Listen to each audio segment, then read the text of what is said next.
દૂધી ન ખાવાવાળા પણ કિલો દૂધીનું શાક ખાઈ જશે જ્યારે આ રીતે દૂધીનું શાક બનશે. તો અહીંયા 700 ગ્રામ જેટલી દૂધી લઈ લીધી છે. આવી રીતે કૂણી દૂધી હોય ને એનો ઉપયોગ કરીશું. છાલ ઉતાર લીધી છે ને હવે આવી રીતે નાના ટુકડાઓમાં આપણે કટ કરી લઈશું જેથી ફટાફટ કૂક થઈ જાય. જો આ સમયે બિયાવાળી દૂધી હોય તો બિયાવાળો ભાગ છે ને એને કાઢી નાખવાનો. આપણી દૂધી એકદમ કૂણી છે એટલે આપણે આખી યુઝ કરીશું. બિયાનો ભાગ અહીં યુઝ નથી કરવાનો એ વાતનું ધ્યાન રાખજો. આ રીતે બધા જ દૂધીના ટુકડા કરી લીધા છે અને હવે આને આપણે કુકરમાં ટ્રાન્સફર કરી લઈશું. હવે દૂધીમાં પાણી હોય છે એટલે અત્યારે આપણે પાણી નહીં નાખી. આના ઉપર આપણે 4 ટમેટા મૂકી દઈશું. તો મીડિયમ અને લાલ અને પાકા હોય એવા ટમેટાની પસંદગી કરવાની. અડધા ગ્લાસ જેટલું પાણી નાખીશું. હવે ખાતી વખતે દૂધી છે ને ફીકી ન લાગે ને એ માટે કરીને આ સમયે જ દૂધીના ભાગનું મીઠું આપણે નાખી દઈશું. લીડ કવર કરીને ગેસની હાઈ ફ્લેમ ઉપર 3 વિસલ મારી લેવાની છે. જ્યાં સુધી વિસલ વાગે છે ત્યાં સુધી એક મસાલો તૈયાર કરી લેશું. જેના માટે ખાંડણીની અંદર 15 કળી જેટલી લસણની કળી લીધી છે. એક નાનો ટુકડો આદુ લેશું ને તીખાશ પ્રમાણે લીલા મરચાંનો ઉપયોગ કરવાનો છે. મેં 2 લીલા મરચાંનો ઉપયોગ કર્યો છે. બધું સરસ ખંડાઈ જાય માટે કરીને થોડુંક મીઠું નાખીશું ને 1 ટીસ્પૂન જેટલું કાચું જીરું નાખીશું. હવે બધી વસ્તુને સારી રીતે ખાંડી લેવાનું છે. તો આ રીતની આપણી પેસ્ટ તૈયાર થઈ જશે. અધકચરી પેસ્ટ મેં અહીંયા બનાવી છે જેને હવે આપણે સાઈડમાં મૂકી દઈશું. હવે એક મેં મોટી સાઇઝનું અડધા નંગ જેટલું કેપ્સિકમ લીધું છે જેનો આપણે વઘારમાં ઉપયોગ કરીશું. જેને આપણે આવી રીતે એકદમ બારીક ચોપ કરી લેવાનું છે. જેટલું બારીક ચોપ કરેલું હશે ને એટલો એનો ફ્લેવર પણ સરસ આવશે અને કૂક થવામાં પણ વાંધો નહીં આવે. તો અહીંયા આપણે એકદમ બારીક ચોપ કરી લીધું છે જેને હવે સાઈડમાં મૂકી દઈશું. બીજી તરફ આપણી 3 વિસલ વાગી ગઈ હતી તો ઢાંકણ ખોલીને આપણે અહીંયા આપણે જોઈ શકીએ છીએ કે દૂધી અને ટમેટા સરસ બફાઈ ગયા છે. તો ટમેટાને પહેલાં આપણે અલગ કાઢી લેશું અને આનો જે છાલનો ભાગ છે ને એને આપણે કાઢી નાખીશું. તમે ઈચ્છો તો વાપરી પણ શકો છો, પણ આપણે આની પ્યોરી બનાવીશું એટલે જો તમને વાપરવું હોય તો પણ તમે વાપરી શકો છો. આવી રીતે પહેલાં આપણે ટમેટાને કાઢી લેવાનું છે. મેં આ છાલનો ભાગ ઉપયોગ નથી કર્યાનો. હવે આ જે દૂધી છે ને એને આપણે મેશ કરી લેવાનું છે. તો આ સમયે અહીં જ આપણે મેશ કરી લઈશું જેથી પાછળથી આપણે ઇઝી રહે. તો મેશરની મદદથી જેટલું તમને જેવું ટેક્સચર જોઈએ એ પ્રમાણે મેશ કરી લેવાનું છે. તમે આવી રીતે અધકચરું મેશ કરી લીધું છે. હવે જે ટમેટા હતા ને એ ઠંડા થયા બાદ આપણે મિક્સર જારમાં ટ્રાન્સફર કરી લીધા છે. અહીંયા છાલનો ભાગ આપણે કાઢી નાખ્યો છે. શાકનો કલર સરસ આવે ને એટલે 1 ચમચી જેટલું કશ્મીરી લાલ મરચું પાવડર નાખીને આવી રીતે આપણે પ્યોરે બનાવી લેવાની છે. તો તમે જોઈ શકો છો કેટલો સરસ કલર આવ્યો છે ગ્રેવીનો. હવે આ ગ્રેવી તૈયાર છે જેને સાઈડમાં મૂકી દઈશું. વઘાર માટે મેં 4 ટેબલસ્પૂન જેટલું મગફળીનું તેલ ગરમ કરી લીધું છે.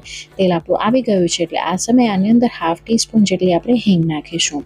હિંગ જેવી ચટકી જાય એટલે આદુ, લસણ, મરચાં અને જીરાવાળી જે પેસ્ટ તૈયાર કરીને રાખી હતી એ આપણે નાખી દેવાની છે. થોડીક આપણે ચલાવીશું ને વઘારમાં જ આ સમયે આપણે કેપ્સિકમ મરચું જે ઝીણું સમારીને રાખ્યું છે એ નાખી દઈશું. સારી રીતે મિક્સ કરી લેશું. હવે જો તમે લસણ ન ખાતા હો તો તમે સ્કીપ કરી શકો છો. ફક્ત આદુ મરચાંની પેસ્ટ પણ નાખી શકો છો અને સીધું તમારે આ રીતે કેપ્સિકમ ઉમેરી દેવાનું. હવે કેપ્સિકમ થોડુંક કૂક થાય ને ત્યાં સુધી આપણે ચડાવી લેશું. અહીં તમે જોઈ શકો છો કેપ્સિકમ થોડુંક સોફ્ટ થઈ ગયું છે એટલે આ સમયે આની અંદર જે ટમેટાની પ્યોરે આપણે મસાલાવાળી તૈયાર કરીને રાખી છે એ નાખી દઈશું અને હવે આનામાંથી તેલ છૂટું પડે ત્યાં સુધી આપણે કૂક કરીશું. સૌથી પહેલાં બધી વસ્તુને સારી રીતે આપણે મિક્સ કરી લેવાનું છે. ગેસની ફ્લેમને આપણે સ્લો રાખીશું.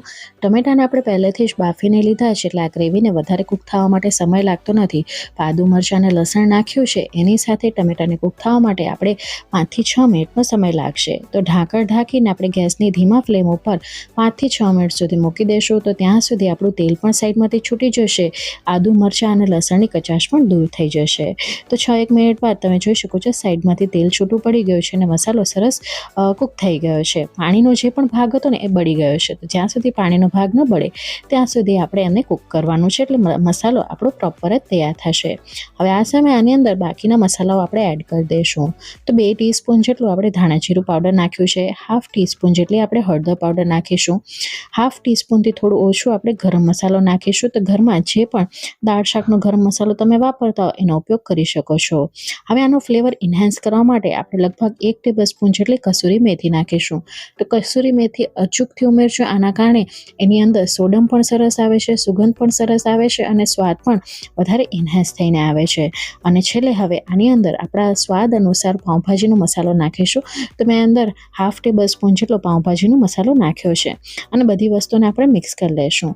અહીં મસાલાનું પ્રમાણ તમે તમારા સ્વાદ અકોર્ડિંગ ઘરમાં જે રીતે ખવાતા હોય એ રીતે ઉપર નીચે કરી શકો છો. બધી વસ્તુને આપણે સારી રીતે મિક્સ કરી લઈશું. તો અહીં તમે જોઈ શકો છો મસાલા સારી રીતે મિક્સ થઈ ગયા છે એકબીજામાં. તો હવે આ સમયે આની અંદર મેશ કરેલી દૂધી એડ કરી દઈશું અને બધી વસ્તુને ફરી પાછું આપણે ચલાવી લેશું. હવે ઘણા લોકોના ઘરમાં છે ને ગળ્યા શાક ખવાતા હોય છે, એટલે કે શાકની અંદર કોઈ પણ પ્રકારનું ગળપણ ઉમેરવામાં આવતું હોય છે. તો જો તમને ગળપણવાળા શાક પસંદ હોય તો આ સમયે તમે અહીંયા ઉમેરી શકો છો. હું આમાં બિલકુલ પણ ગળપણ નથી ઉમેરી રહી. આ શાકને તમે સવારે તો બનાવી શકો છો, ઇવન સાંજે તમે ભાખરી થેપલા સાથે પણ બનાવીને એન્જોય કરી શકો છો. ભાત સાથે પણ ચોળીને ખાવાની ખૂબ જ મજા પડે છે.